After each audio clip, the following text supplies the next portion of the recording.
Is this the most important day of the year in terms of, building the kind of community and public-facing organization you guys want to build? So, Charlie, I think it's intertwined. I mean, we talk about a culture of excellence, and with hockey, it kind of goes up and down as the teams, guys retire and a new group of players come in and trades. The one constant has been our work in the community, and it goes back to the legacy of Ed Snyder.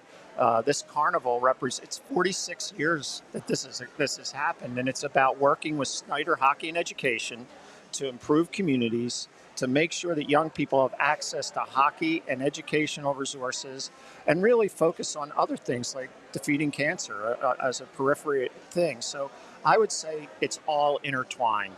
And I know my dream and the efforts of the team around me is to make sure that we not only build a culture of excellence, you've both heard me talk about that in the past, but do it in a way that it brings the community along in a caring and inclusive way. So we just saw the entire city, speaking of community, come together around the Eagles winning a championship. For you, at the top of the organization across the street, how motivating is it? Like, how badly, because I know how badly I want it, how badly do you want to see that in orange? Well, it's Kelly, I'm gonna let you in on some. So I was fortunate to go to the Super Bowl. My wife Joan and I went as guests to the Eagles, and chairman of Comcast Spectacor, my good friend Brian Roberts, he was there too. So I get the text and he says, "Are you here?" And I said, "Yeah." And he said, "How amazing is this?" And I said, "It's pretty amazing." And I said, "We need to win a cup." Yeah. And he writes back, "Let's go." So Kelly, to your point, we want to do everything in our power to position this franchise, not just for that middle piece, but to truly compete year in and year out. And I have to say what Keith Jones and Danny Breer are doing, along with Torts, and it's spot on. It's exactly, doesn't always appear to be, and you guys rightfully call us out when you think maybe we're not doing the things we're saying we're doing. But think about it. It's about getting the right draft picks in place, mission accomplished for the next couple of years. Clearing up cap space to go after the types of players we need to complement the young emerging group that we have. Mission's not accomplished yet, but we're positioning ourselves to do it. And Kelly, I've always been a fan, and I cheered for all four, and now the union, 5 of our teams. But in reality, I've never had this feeling of a desire to be part of and to position an organization to achieve greatness. Yeah. Dan, I want to ask you about obviously the big news over the last few months in the Philly sports world has been the announcement of the partnership with the Sixers, that you guys are going to be joining up with them. What I want to ask, and obviously the focus has primarily been on the Sixers and how it affects the Sixers. We're a Flyers podcast. How does that news, how does all of this affect the Flyers? Okay. So look, here's how we look. Here's how I look at it with my business hat on. We've talked about the fan in me, my role as the business partner with the hockey ops group to create excellence. When you're in this as a business, it's about increasing the value of the franchise. That's a responsibility I have. And if you look over the last few years, the value of the Flyers, in fact, most sports franchises, the value has gone up. We were very excited whether the Sixers chose to come with us and build a new arena or whether we were going to stay the course, stay here as long as we could. The one concern was part of the value of a franchise includes the revenue, the income of the arena. And we truly believe that not only did 2 arenas not work from a fan perspective, we believe that together we could maximize the overall income potential of Wells Fargo now and whatever we build in the future. And at the same time, both for the Sixers, and they agree, and for the Flyers, enhance the value of the franchises.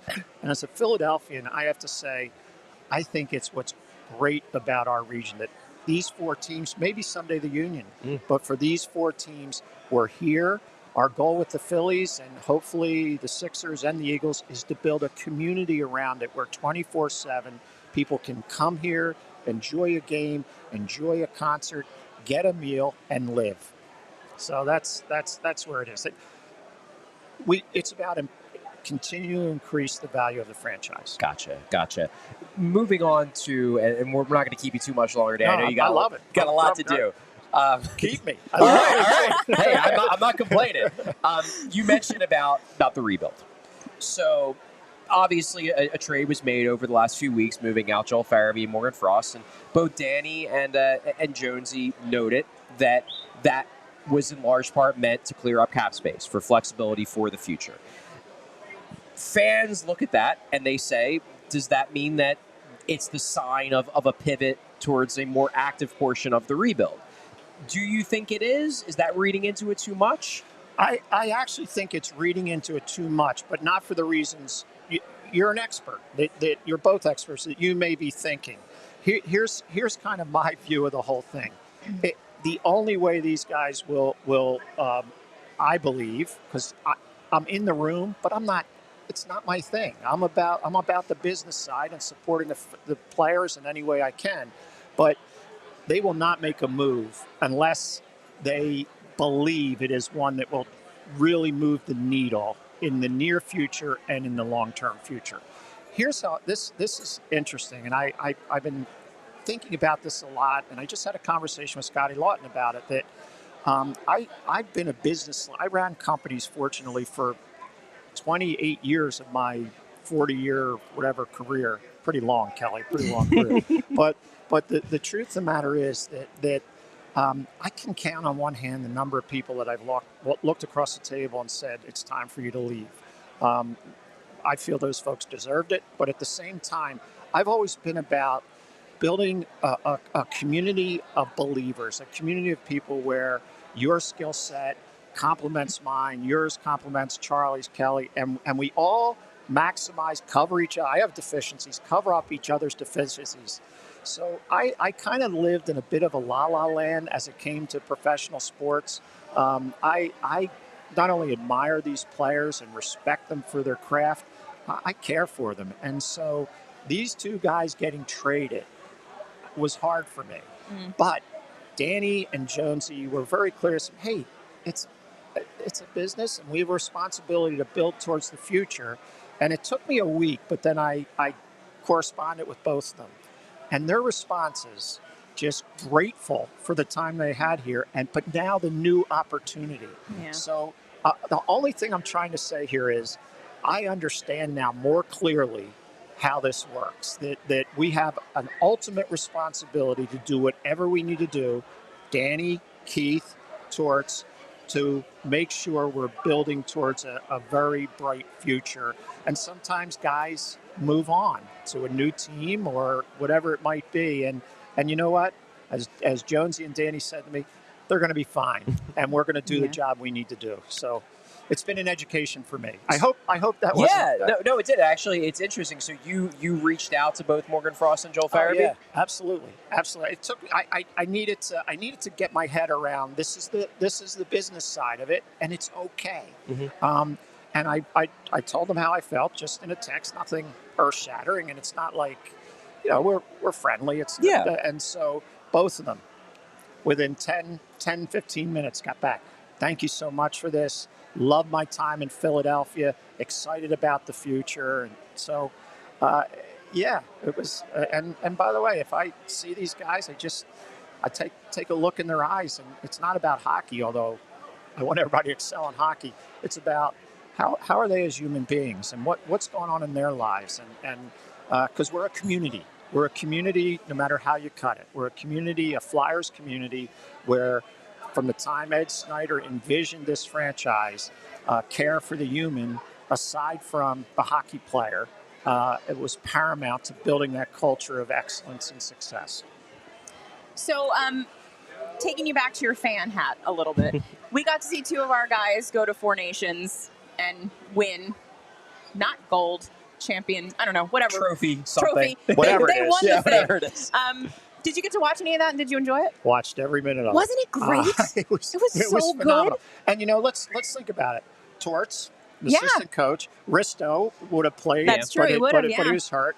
How about Urson? Yeah, he looked great. I talked to him last night, and I said, Urson, you were amazing. He had the biggest grin on his face. And then the two Travises. I mean, I wanted to see them, so I met them after they got home, and I just wanted to look them in the eye and congratulate them and the pride that they felt. And it wasn't just Canadian pride, reaching the pinnacle of your hockey career. It was Flyer pride, and that really meant a lot to me. I said to Travis, and they'll call me Hilf. Everybody gets a nickname in hockey, although when I was growing up, that was my nickname too. There you go. But Travis and me, Hilf, and I said, Which Travis? Oh, connect. Small Travis. So he said to me, I said, I just left practice. How'd we look? Oh, come on. I said, you looked great. The team looked great. That was it.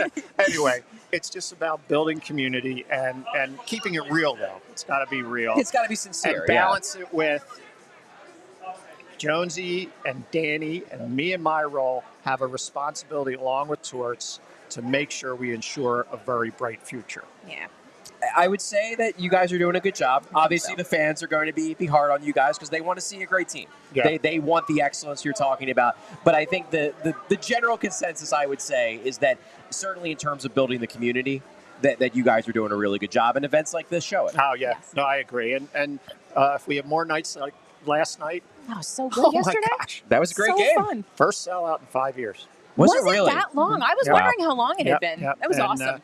And the crowd was great. And by the way, the Eagles' chance, so be it. They won a Super Bowl. But then my wife was walking out and somebody started an Eagles chant and they finished. And then all of a sudden about 15 people behind her start going, F. Hell. So There we go. I take that as a victory. There you go. Yeah. As I've said on the show, I'm iffy on the Eagles' chance at Flyers games. The one time I'm very much in favor of them, though, is when Flyers fans invade another building. Oh, then you it's do the Eagles' best. chance to show that you've taken over. It's the best. That's when it's great. You know what, Charlie? You see it, and Kelly, I don't know how much you get on the road, but it's fun in almost every arena.